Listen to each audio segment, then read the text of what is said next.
Welcome to part 4 of the countdown to Doomsday. The timer is still ticking, and with every tick, we get closer to the big day. Apparently, a trailer for Doomsday was shown at CinemaCon, but I like to refrain from watching 144p recorded on a potato footage of a trailer because it never feels as great as when you watch the trailer when it actually released. I always get way more hyped watching things in HD because I'm bougie like that. But what this means is that a trailer is coming soon, in the next 2 months. A very wide range, of course. Today, we are talking about the first Thor movie, the fourth entry into the MCU, and the movie that tells us, yes, there are gods that live above us while we slave away every day at work. I don't want to get into the specifics of this movie yet, but just like The Incredible Hulk, this movie feels very different from what we know as the MCU today. But even at this point, there's no way you would watch the Iron Man movie and then watch the Thor movie and be like, hell yeah, these two completely make sense that they would meet up. But honestly, that's just because Thor introduced a new sector of the MCU to us. Just like the Guardians of the Galaxy introduced space to us. They're all just new avenues that are being explored in the MCU. So let's go ahead and explore the 9 realms and their introduction to the MCU. Y'all remember the Incredible Hulk Returns movie that released back in 1988? Why am I asking that like I was even alive back then? Do you guys know about that movie? Well, if you don't, you poor soul. Because where else are you getting your campiness from? You can't just be watching Adam West's Batman TV show episodes all day. Come on. This movie showcases the first official live-action Thor. At least I think. I wrote this script at 2 a.m. on a work night, so let's hope I did my research properly. You know, when you think about it, those Hulk movies were really their own little mini MCU back in the 80s. Like, I'm pretty sure one of the movies also had Daredevil in it. This appearance of Thor must have inspired those who watched it, because just 3 years later, a young Sam Raimi approached Stan Lee with an idea for a live-action Thor movie. And Stan was like, Excelsior, let's do it. That's right, we could have had Thor performing the iconic Pizza Time scene. Unfortunately, 20th Century Fox, who they approached for financing, turned it down, stating that comic books did not make good films. And then they turned around not even a decade later and made their first X-Men movie. And this project stalled for a while as Marvel jumped from studio to studio, with all of them turning them down. And by this time, Sam Raimi had his Spider-Man movies and he had basically left the project. And Kevin Feige, I'm sure, was just sitting there like, why the fuck doesn't anyone want to do Thor? Like the Thor movie, not doing him in another way. Why can't I just read my script properly and say things how they're supposed to be said? Anyways, production regained steam back in 2007. But the movie didn't come out for another 4 years. Why? Well, still, no one wanted anything to do with this movie. First, Matthew Vaughn is brought on to front run the whole project. But somehow, the script that is written for the movie needed a budget of $300 million fucking dollars in 2007. We must have been getting like the War of the 9 Realms or some shit like that, because like, what the hell? And Feige was like, yo man, we can't do that. We don't have Elon Musk levels of money yet. And Vaughn's like, yo, who the hell is Elon Musk? Basically, Matthew Vaughn stepped away after he was asked to slice that $300 million budget in half. Then the director for The Hobbit turned down the movie to go direct The Hobbit. I wonder how that went. There were more directors in consideration, but they finally landed on Kenneth Branagh, if that's how you say his last name. Good enough. Branagh had been previously known for directing Shakespeare, so I think this was a good choice, even though he was probably like 12th on their list. I'm not going to go too deep into the casting of Chris Hemsworth and Tom Hiddleston, but you know, obviously these were huge risks. People called them nobodies at the time, and the fact that Hiddleston had actually auditioned to be Thor is just crazy. It's kind of like how Nicholas Hoult actually auditioned for Superman and he ended up becoming Lex Luthor. But once again, I don't know how Marvel managed to recruit these lesser known actors that had gobs of potential, like nobodies as they were calling them at the time. Because I mean, Tom Hiddleston and Chris Hemsworth had become stars. I wouldn't say superstars, but they are really well known. I need the Chicago Bulls to hire Marvel's recruiters as their GM because clearly they know how to spot talent. So getting the project off the ground was a difficult, nearly 20-year effort.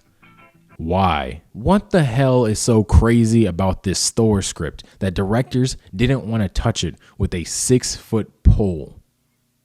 I got no clue, man. It's clear or obvious, I guess, that Kenneth Branagh cleared that script, threw it in the trash, and made his own with a much more simple plot. TLDR, Thor and Loki are young adults at this point, and Thor is about to be crowned the next king of Asgard. But the Frost Giants mysteriously sneak into Asgard, disrupting the ceremony and postponing Thor's ascension. This angers Thor to the point where he takes Loki, Lady Sif, and the Warriors 3 to Jotunheim so they can take down the Frost Giants for good. Dumb move by a naive man. Obviously, the battle doesn't go their way, and Odin has to save their ass. Now, Odin is pissed at Thor, and Thor is still unable to see why he is wrong. So Odin banishes Thor to Earth, relinquishing him of his powers and his worthiness. While on Earth, Thor meets Jane Foster and learns the meaning of humility and becomes worthy again, just in time to stop his brother from taking the throne. In the process, he is forced to destroy the Bifrost Bridge, cutting Asgard off from the rest of the universe and Thor from Jane. But in the end, Thor learned to be more humble and collected in his actions, and Loki fakes his death. Spoilers. To be honest, I wasn't all that into Thor growing up. I know that he was a robot in the Civil War comic. What the hell was that all about? I know about Ruin King Thor, Beta Ray Bill. I read that Iron Hammer series that came out during the Infinity Wars event, but I don't really know much about him comic book wise. Good thing I know how to yap. Kenneth Branagh, known for directing Hamlet, Henry V, and he even directed a Cinderella movie in 2015, has the resume to prove that he can make anything feel grand and royal. And when we are in Asgard, that's all we get. Of course, when Thor loses his powers, the contrast is crazy, but it makes sense because it emphasizes how vulnerable Thor is at that point of the movie. But the fact that the royal family actually looked, felt, and acted like gods is just amazing. And although I guess I'm picking at low-hanging fruits, I miss this Thor. I'm one of the few that doesn't really like Thor Ragnarok. I know. How could I really? Don't get me wrong, I still think it is a solid movie. It's just not really my cup of tea. And it didn't really make sense for Thor, tone-wise. Last time we had seen Thor was in Age of Ultron, where he had an insane vision of the destruction of Asgard. And that vision does not line up at all with what happens in Ragnarok. That movie bastardized the concept of gods and made them just feel like regular people who, can occasionally do telekinesis or lightning. To me, that's kind of lame. This vibe that was in this movie for Thor and the other gods of Asgard should have carried them throughout every other movie they were in. But it really did feel like that over time, that feeling and vibe slowly dissipated until we got the Thor that we have now. But anyways, Tom Hiddleston is great as Loki, of course. Like, Loki is such a tragic character that you gotta feel for. But you gotta wonder if it would have even been better if Odin would have told Loki up front when he was a child that he was a frost giant.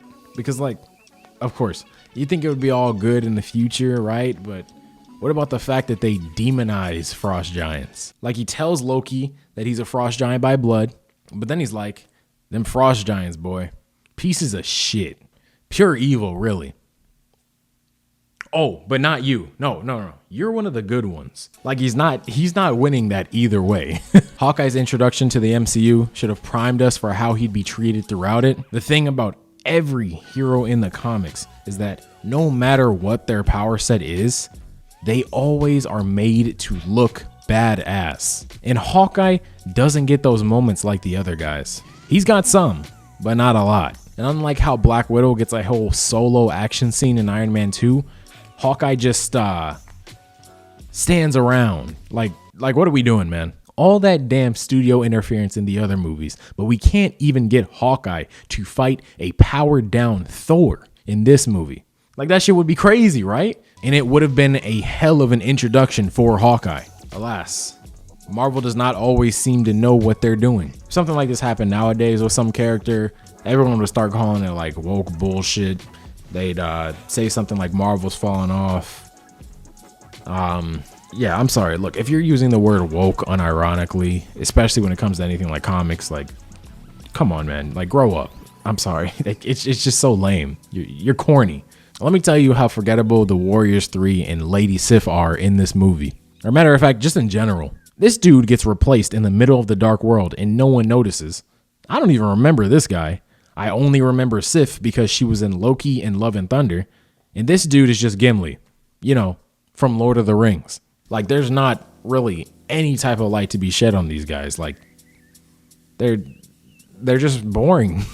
They don't have much substance, as they're kind of just there when they need to be. And maybe that isn't a problem for this movie, but since we know what happens to these guys, I feel like they should have gotten a little bit more spotlight, maybe a story focused on them or something, just so we didn't just forget how boring they are. So this movie was pretty average critically, but it did make a decent profit, probably around 250 million. This movie is also a direct tie into the Avengers, but Marvel made it a lot more subtle in this movie. In this movie, we just get a post-credit scene between Dr. Selvig and Nick Fury, and then Loki being revealed to not be dead. Of course, Phil Coulson makes his scheduled appearance in this movie as he needed to in each movie. But besides that, this was a pretty isolated Thor movie, which is good. I'm putting Thor in B tier. And you know, it's low-key high C tier, but I'm feeling kind of generous. Yes, the inconsistencies in my rankings are making an appearance today.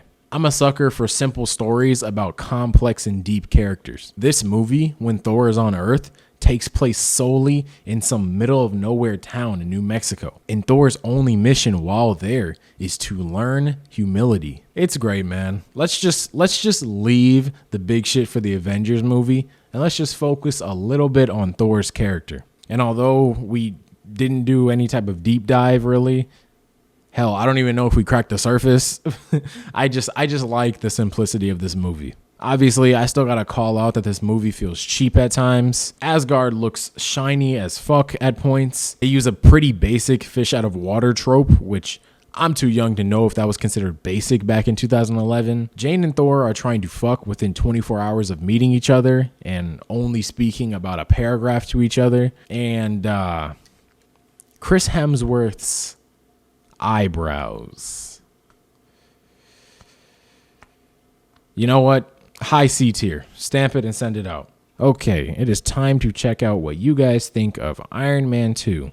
If you haven't voted, go vote. If the poll changes throughout any of these videos, like you guys originally thought that Iron Man should be S tier, but now you guys think it should be A tier, I will make that update to the tier list. So keep on voting. It's not like you're too late just because this video is out now. I will continuously update it. So currently, Iron Man and the Incredible Hulk are still in the S tier. And look at this. You guys finally didn't want to put a movie in S tier. Iron Man 2 is going to be placed in A tier. It's a new record. Clap it up. I'm so proud of you guys. Honestly, you guys were more likely to put it in anything besides S tier. That is surprising. I like this movie. I wouldn't have been mad if you guys put it in S tier. Well, I wouldn't have been mad no matter what, but you know, you guys are clearly more forgiving than me. And I thought I was going to be the one who was going to be too nice to some of these movies. I guess we'll just have to see, because I definitely have some, I'd say, unpopular takes about some of the recent projects coming out. But yeah, for now, you guys have voted Iron Man and the Incredible Hulk in S tier and Iron Man 2 in A tier. I'm looking forward to seeing what you guys say about Thor. Just to give you guys an overall view, here's my tier list and here's your tier list. They look pretty different, but you know, that's the beauty of this. You want to see how different you guys are from what I think. And if you guys end up having your own little personal tier list through this that's similar to mine or similar to the community tier list, make sure to let us know. Honestly, just call out what you think each project should be ranked in the comments. Let's have a discussion. This is all art at the end of the day, and art is subjective. Everyone has their own beliefs and their opinions about each thing. So it's not that deep. But yeah, that's going to be all for today's video. If you're new to the channel, make sure to watch the other videos in this Countdown to Doomsday series. I've covered Iron Man, the Incredible Hulk, and Iron Man 2 already. Next should be Captain America, the first Avenger, so that should be cool. Captain America is one of my favorite characters of all time, if you didn't know. I know, a black man loving anything America themed? Unprecedented times. Check out all my other videos on this channel as well. Recently, I've covered some random comic books, such as DC's Arm Fall Off Boy and his random appearances in the comics. I'm also finishing up my series on Captain Confederacy soon, a comic series set in the universe where the Confederacy actually won the war and made their own super soldier. I've also got a video on the West Coast Avengers coming out soon. And in that video, will I finally talk about Wonder Man. We also just had a Clayface teaser trailer come out, which is just crazy, you know? DCU is really cooking. I'm excited for DCU's year, man. It's gonna be great. If you're interested in seeing a much more unhinged version of me, go check out my gaming channel, Ace5D Games. I'm currently playing Guardians of the Galaxy and Wolf Among Us, but I will be dropping a Skyrim video very soon, which has definitely been my favorite to record. That game is so fun. Yeah, like the video if you like what you saw here. Sub to the channel for more content like this. Remember, go vote in the community poll on Thor and stick around so you can vote on the future polls as well. Make sure you let me know what you think of Thor in the comments. And as always, thank you for watching.